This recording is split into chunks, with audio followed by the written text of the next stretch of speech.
morning, everyone, and thank you so much for making me part of such an incredibly august panel. I think it goes without saying, and we've already established that the pandemic has had a devastating impact on all of our properties. But I think the one thing that we need to remember is that we cannot allow our own troubles, which are actually not that much in the scheme of things, to let us ignore the communities around us.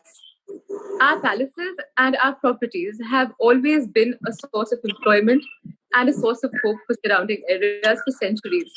So we have to ensure that any enterprises that we undertake or that we are currently undertaking need to continue that relationship that we share with the local people.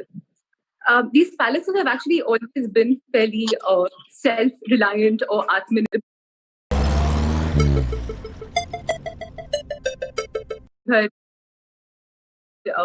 microcosms in that sense. We've always had farms.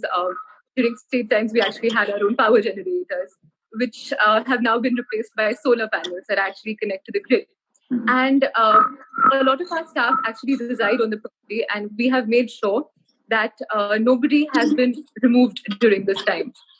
So, like I said, the hotel is essentially self-reliant. Yes. And so far, also, all the tourists that have come and the tourists that we've invited have been invited to share in this. So the hotel is actually an extension of the property that was there to begin with. Okay, and and you're also, of course, you've been promoting your local arts and artisans there as well in Karoli. So tell us a bit about that and how much of an impact this has had on their lives and your work promoting the arts. Has that come to a standstill? Do you believe it will be affected in the future? Yes, tell us about that as well. So Karoli has always had a distinct school of art.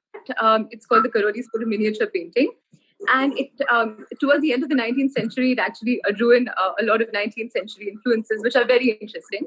And most examples of this, very fine examples, are actually on the walls of our city palace. So we've always worked with the artists, the descendants of the artists who made the paintings to begin with. Yes. They're called Chateras. They're actually hereditary artists. And they're still a big part of our lives because the pujas that we conduct in the palace have to be performed with a pana or with a painting that is made by one of these artists. So they are still a very big part of the conservation efforts of the palace. Okay. And there's one thing that we've really ensured is that when we are conserving or when we're restoring the city palace, we follow a certain goal, a certain ethics to restoration, where we ensure that there is no real loss of history or heritage through repainting. Right. So the philosophy that we follow is that we try to keep the original as much as possible by conserving or by reinforcing any loose plaster.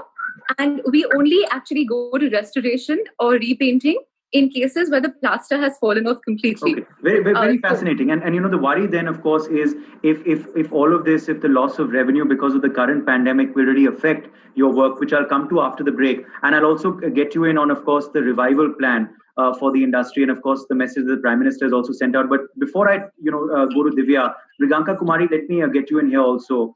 On how the last couple of months really have been like for you and your venture, what the idea behind Pratapgarh Collective was, why you started it. Okay, hi Uday.